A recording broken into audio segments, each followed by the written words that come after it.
സ്കൂളിൽ +2 പഠിപ്പിച്ചത് ഗൂസ്ബെറീസ് എന്ന് പറയുന്ന അന്റോൺ ചെക്കോവിൻ്റെ പ്രശസ്തമായൊരു ഷോർട്ട് സ്റ്റോറിയാണ്. അതിൽ 2 സഹോദരന്മാരുണ്ട്. അപ്പോൾ ഓരോരുത്തരും ജീവിതത്തിനെക്കുറിച്ചുള്ള അവരുടെ കാഴ്ചപ്പാട് എന്താണെന്നാണ് അതിൽ പറയുന്നത്.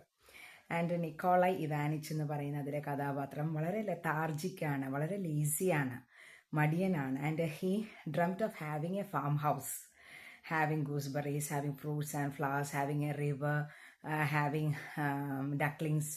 ഇതൊക്കെ സ്വപ്നം കണ്ട് ടൗണിൽ നിന്ന് മാറി പോയി സുഖിമാനായിട്ട് ജീവിക്കുന്നവരാണ്. And for making the dream come true he is sacrificing everything, even his life. ലൈഫിലൊരു പാർട്ട്ണറിനെ കണ്ടെത്തുന്നു. പാർട്ട്ണറിൻ്റെ സ്വത്ത് മുഴുവൻ കൈക്കലാക്കിയിട്ട് അദ്ദേഹം 300 ഏക്കർ വരുന്ന ഒരു ലാൻഡ് പർച്ചേസ് ചെയ്യാണ്. And every time he is dreaming about having gooseberries. അല്ലേ, നെല്ലിക്ക എന്ന് പറയുന്ന ചവർപ്പുള്ള ആ ഒരു ഫ്രൂട്ട് കഴിക്കാനാണ് ഇയാൾ ആഗ്രഹിക്കുന്നത്.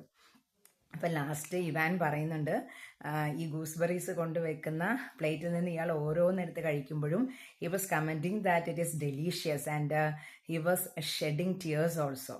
അപ്പോൾ അത് ഭയങ്കര പാരഡോക്സിക്കലാണ്. അയാളുടെ ഒരു ഡ്രീം ഫുൾഫില്ലായി. അതിന് വേണ്ടിയിട്ട് അയാൾ കൊടുത്ത ത്യാഗങ്ങൾ വളരെ വലുതാണ്.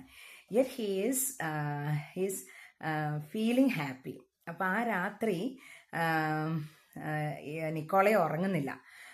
He is searching for the ഗൂസ്ബെറീസിന് വേണ്ടി അയാൾ ഉറക്കം അയാളുടെ നഷ്ടപ്പെടുന്നു.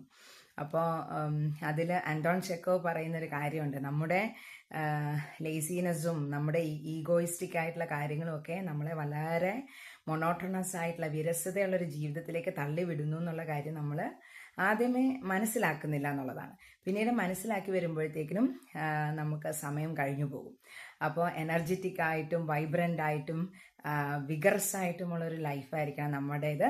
And don't think about having an ordinary life. Ordinary life എന്ന് പറഞ്ഞാൽ it's something boring.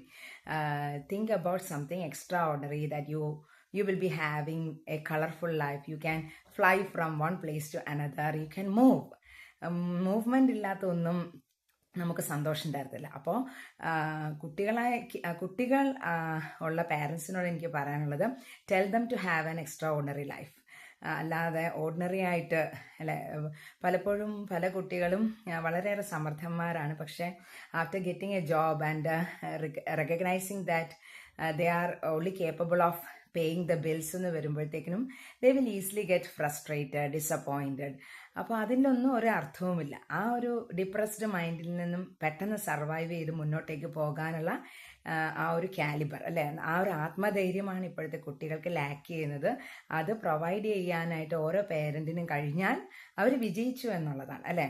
Even though the student or the child is having so much knowledge and everything, but if he or she is lacking that emotional strength or emotional confidence or emotional intelligence, he or she will become zero. അത് മനസ്സിലാക്കിക്കൊണ്ട് പാരൻസും ടീച്ചേഴ്സും ഒക്കെ എപ്പോഴും support ചെയ്യാനുണ്ട് എന്ന് പറഞ്ഞു കഴിഞ്ഞാൽ every child's life will be fruitful as well as peaceful. Thank you so much.